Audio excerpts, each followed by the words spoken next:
When I was in college, my roommate and I would always ask two different questions, two similar items, and we would pick which one of the two are the best. You've probably played a game similar like this.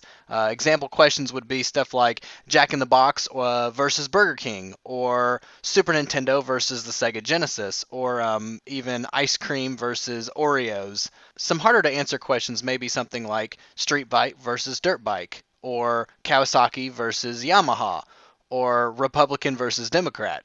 And sometimes we like both, or in some cases we may not like either, but we still have to pick. So just like when you're a little kid and you have to make that decision, which one of those two toys do you want the most, you may want them both, but you just have to pick between one or the other. This video is going to be largely opinionated, so I'm going to give you a little bit of background about where I come from as far as motorcycles are concerned. If someone were to ask me street bike versus dirt bike, I would say dirt. As far as street goes, I've only been riding probably just a little over 2,000 street miles total over the last handful of years. I started on a Ninja 250. As far as street goes, I've ridden dual sports like an Yamaha XT 250 and the Kawasaki KLX 250. And now I ride a Kawasaki Versys X300. I don't have a lot of experience with cruiser style bikes like this VStar 250, but this week I was able to take it on about 20 miles worth of riding, and so I wanted to kind of share my opinion. Maybe that would help on what I thought about this cruiser style bike versus my adventure bike. I'm 5 foot 4 inches and I'm under 120 pounds. That probably is going to make a big difference to a lot of you guys watching this video because a small motor lightweight bike like this feels a lot different, I'm sure, to a guy like me versus someone that may be over 6 foot tall and maybe has a couple extra pounds than I do.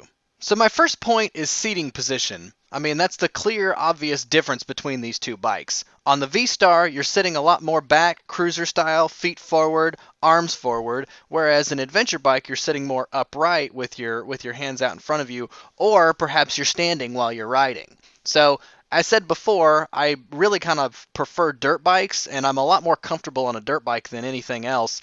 And I noticed when I had my old Ninja 250, you could kind of sit upright, but it was kind of like asking you to lay down. And when you would lay down on that tank, it felt a lot more natural.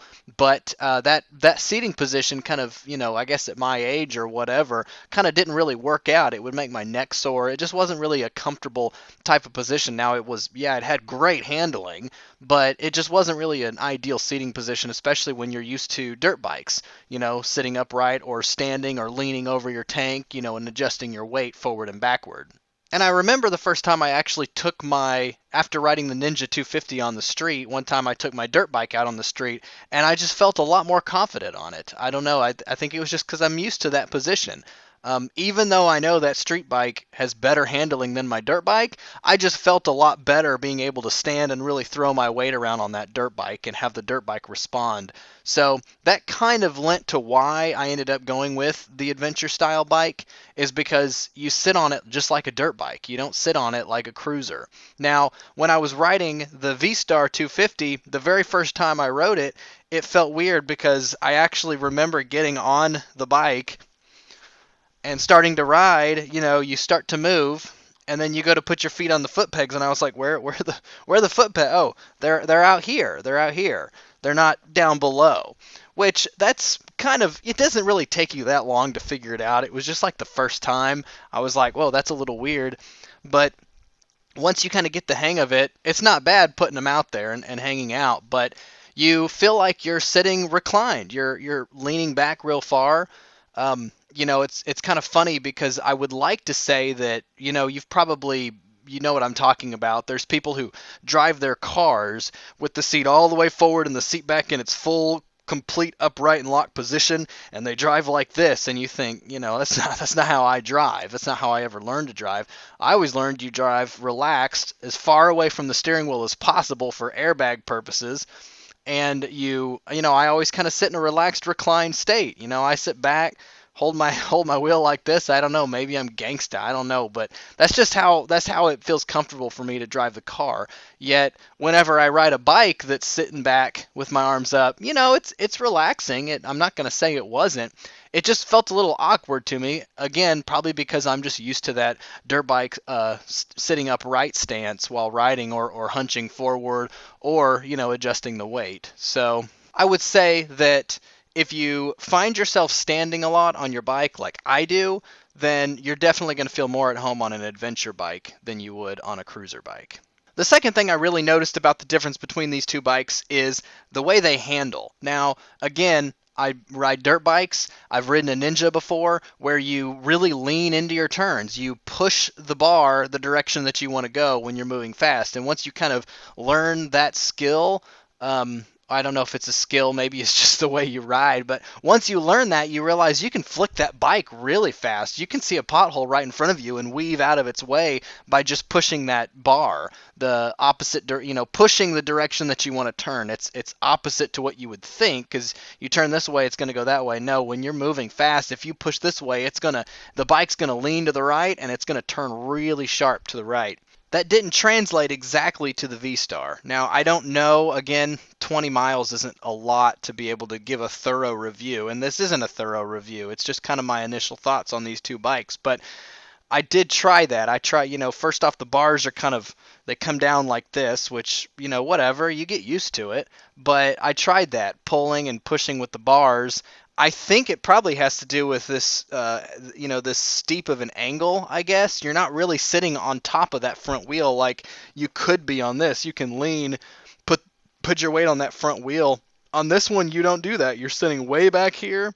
You don't really have a lot of weight on that front tire, and you're trying to turn right, and the bike's just turning. So just kind of a quick story, when I was riding this, I remember I was going into a turn. It wasn't that sharp of a turn, and I wasn't going that fast, but I went to turn and I wanted to turn a little sharper, so I leaned the bike a little bit more and kind of gave it a little bit more gas, and the thing slid. Is that normal? I don't know. It scared me because I'm not used to the bike. But did I hit a slick spot in the road? Are the tires old and worn? Is that normal? I don't know, but it scared me, and obviously from then on I was a little more cautious on my turns, but that wouldn't have happened on a sport bike or an adventure bike unless it was a slick spot in the road. But still, even that, they're turning and they're pushing all that weight down the center of gravity, so you're just turning. The bike doesn't slide out from under you. That may be normal, I don't know, but it was just something that I wasn't used to, and it caught me off guard. My third thought, now this one may be cheating, windscreen. So my Versys X came from the factory with a windscreen. The V-Star does not. I never really realized how much of a difference this windscreen makes until I rode on the V-Star with no windscreen. Now, this is actually an aftermarket windscreen that I just put on here, but I'm talking about even the factory one made a huge difference. I'm sure if I took the windscreen off, it would feel really bad. But when I was driving this thing, up to about 55, I'm a lightweight person. I said that before, and I grew up in Kansas and Oklahoma where there's high winds, and a lot of people don't get this, but I've experienced this many times where the wind is so bad outside that you feel like you're going to blow away. I mean, I know I'm not going to, but where you're walking and it's the wind's blowing you around.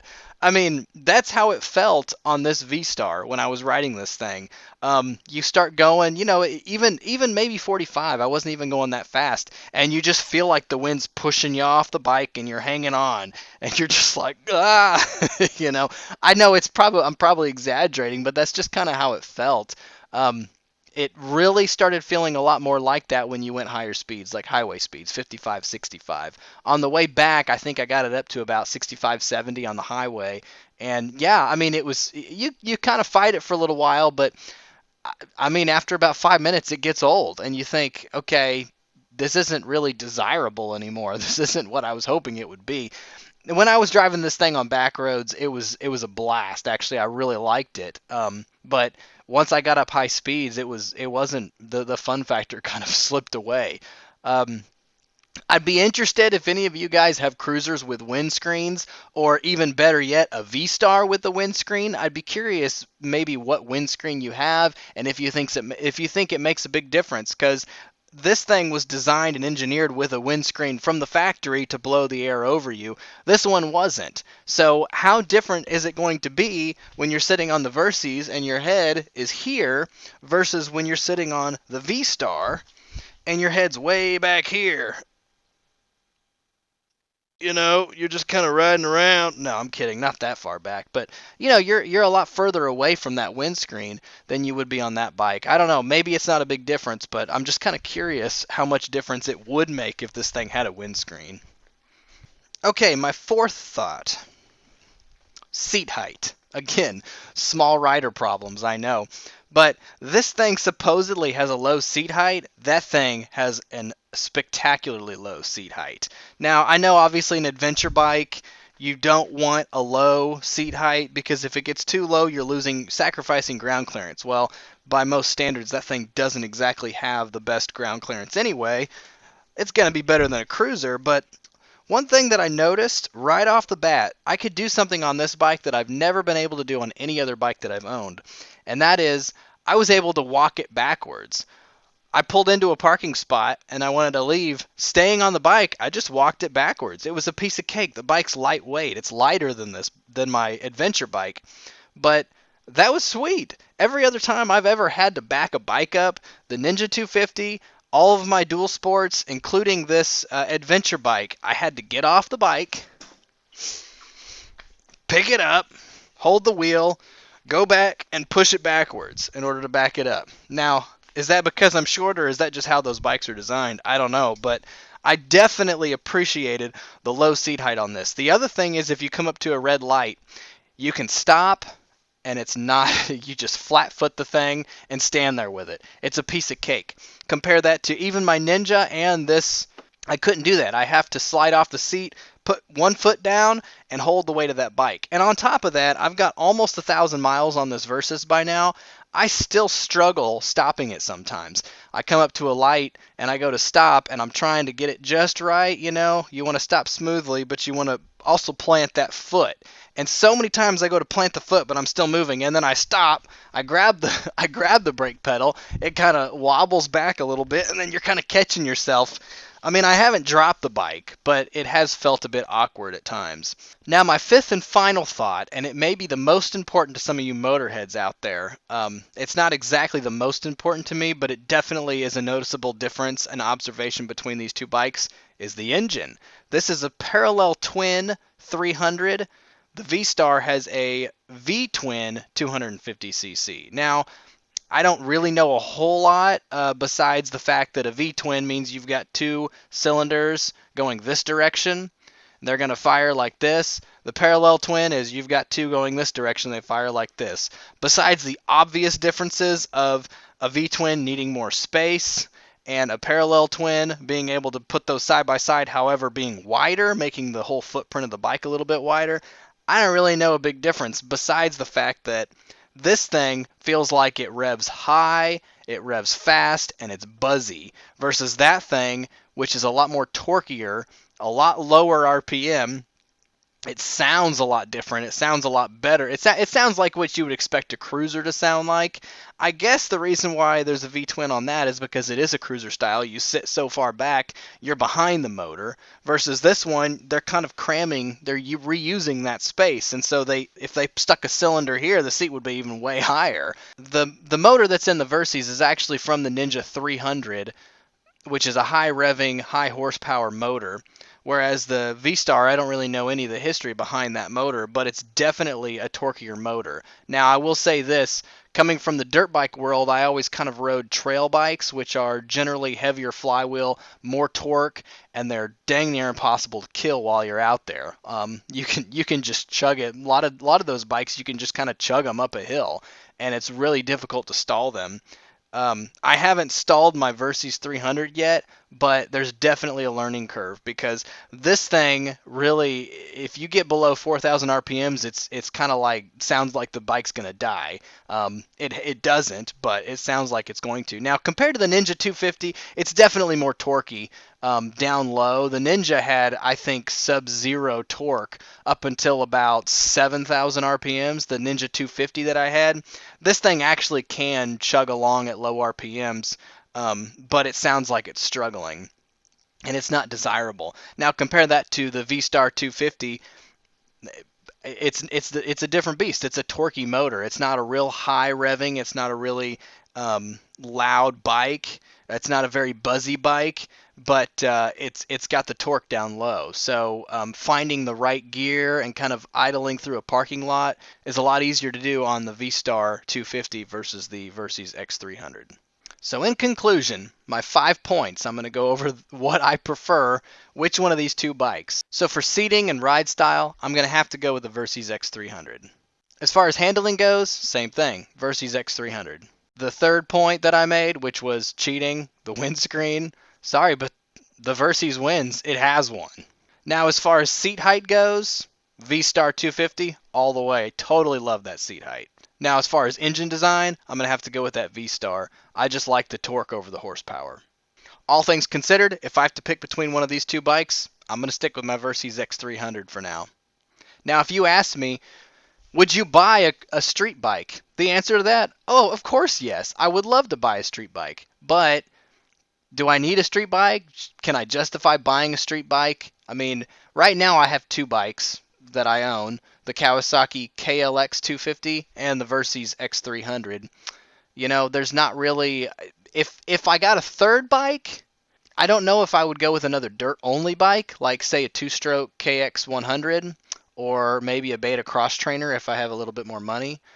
It'd probably be one of those two, or it would be a cruiser style bike, and the cruiser style bike I would go with if I had to buy one today would probably be the Honda Rebel.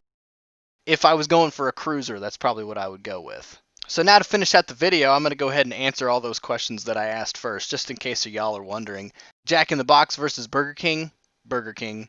Super Nintendo versus Sega Genesis, Super Nintendo. Ice cream versus Oreos, Oreos. Dirt bike versus street bike, I believe I already answered that, but I'll go ahead and answer it again. Dirt bike. Kawasaki versus Yamaha. This is going to sound weird coming from a guy that owns two Kawasaki's and no Yamahas at the moment, but I would have to say Yamaha. And then lastly, Republican or Democrat. Thanks for watching this video. I'd love to read your comments in the comment section. Please subscribe if you want to see more random videos like this. And I've been real excited lately because in 2021, I'm planning on taking some adventure trips. So if you subscribe, you'll be able to see those videos whenever I post what I did on those trips. Thanks again for watching, and God bless America.